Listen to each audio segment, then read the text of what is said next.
You gotta have knowledge for life. You gotta have knowledge for life. You gotta have knowledge for life. You gotta have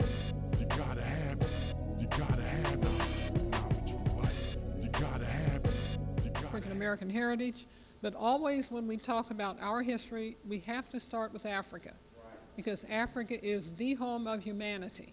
And our children need to know that. They need to appreciate what Africa is. When I was teaching at Colonel White, every day when the young people came in, there was something on the board for them to copy, which kept them busy and quiet while I took attendance. One day I simply put up the fact that Africa is the home of humanity when Dr. Leakey was doing all of his research. And I had a few details about how they had found this out. And when I finished and gave the children a chance to speak, one of them said, "Miss Peters, you mean everybody came from Africa?" And I said, "Yes, everybody." And he said, "Damn, that's good," and broke into a broad smile. He was happy because he had seen so much junk about Africa. You know, that Africa is a jungle, but Dr. Ivan van Sertima tells us that percentage-wise there is more jungle in Europe than there is in Africa.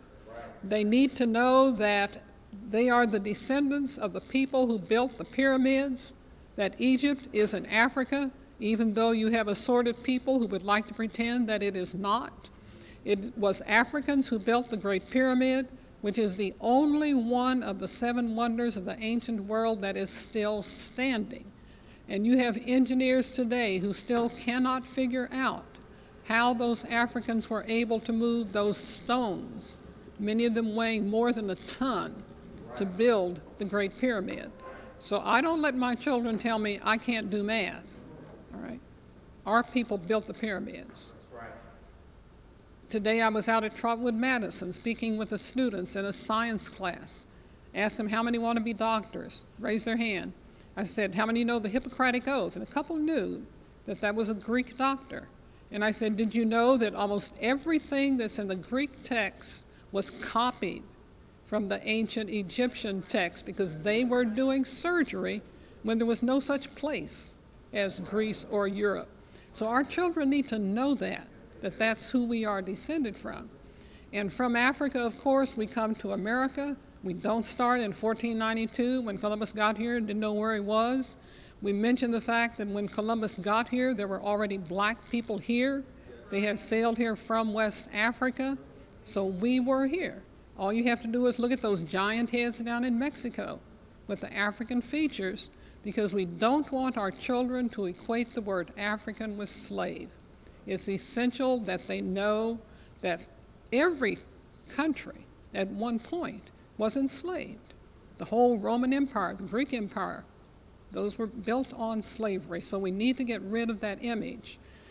We also teach them, of course, the Civil War, which is another whole story. But one of the things we wanted to do in the book on Black history of Dayton is that so often people think of history as something that happened somewhere else and didn't have anything to do with my city or my family. And by doing this book, we were able to show them that yes, Dayton, your family, is an important part of history. The original book, the one that had Mac Ross on the cover, was written in 1995 when Dayton had its bicentennial. And Mac Ross, of course, was a graduate of Roosevelt High School, was one of the first 5 Tuskegee Airmen, was in the same class as General Benjamin O. Davis, Jr. So when our children watch that movie of the Tuskegee Airmen, they need to know that there were Daytonians who were Tuskegee Airmen, and we still have some living with us. We are very blessed because we're losing our World War II veterans. But C.I. Williams is still with us, Mr. Charles Feaster is still with us, and we have recorded their stories for the Library of Congress Veterans History Project. It's essential that we do that. In the book, we also talked about the fact that people in Dayton were on the Underground Railroad, that you had First Wesleyan Methodist Church was a station on the Underground Railroad. There were white people in Dayton who were on the Underground Railroad, but they don't know that. So when we study Harriet Tubman, we also study Daytonians who were a part of the Underground Railroad. We talk also about those men who were in the Civil War. Charles Austin, great local historian, gave us a list of all of the black men from this county who served in the Civil War. And we have in the book a portrait of a couple of them. One of them, Mr. Moody, we have his photograph when he was 100 years old, celebrating with a steak dinner. He was in the Battle of Gettysburg. So when our children read about the Battle of Gettysburg and hear that magnificent Gettysburg Address, they need to know that Daytonians, black Daytonians, were in the Civil War. We talk also about a period that Rayford Logan called the low point of the Negro's existence in the United States, which was the period after the betrayal by Rutherford B. Hayes, when the troops were taken out of the South, when Charles Sumner's civil rights bill was declared invalid by the Supreme Court, and you had so many black people who left the South in the Great Migration.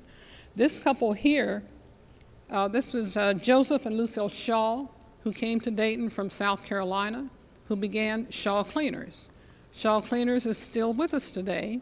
It is run by their great-grandson. And so when we look at that, we need to know that is a fourth-generation black business, which we need to support. We talk also about people such as James Dunn, who was the first black to graduate from The Ohio State University with a degree in engineering, served in the county engineering department, built a lot of the roads that we are still using. We talk also about C.J. McLennan Sr.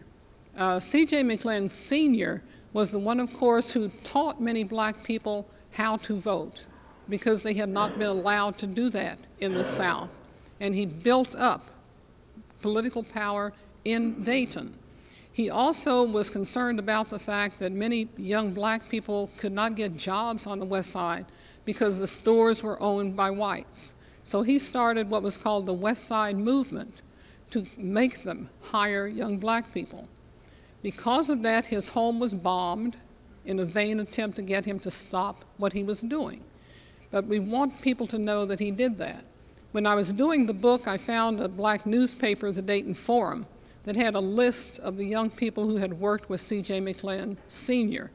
And as I went down the list, I found Thomas Peters at 981 Washington. That was my uncle, and he never told me that he had been involved in that. So one of the things that we have to do is share with our young people what we have gone through. Lots of times I hear people upset because kids don't know anything about Martin Luther King Jr. How can they if we don't teach them? It is up to us to teach our history. We cannot count on the schools to do it. One of the things that Malcolm X said was that you do not hear Jewish people running around demanding that the schools teach Jewish history. They teach their own history to their own children, and that is what we have to do. Okay? That is our responsibility.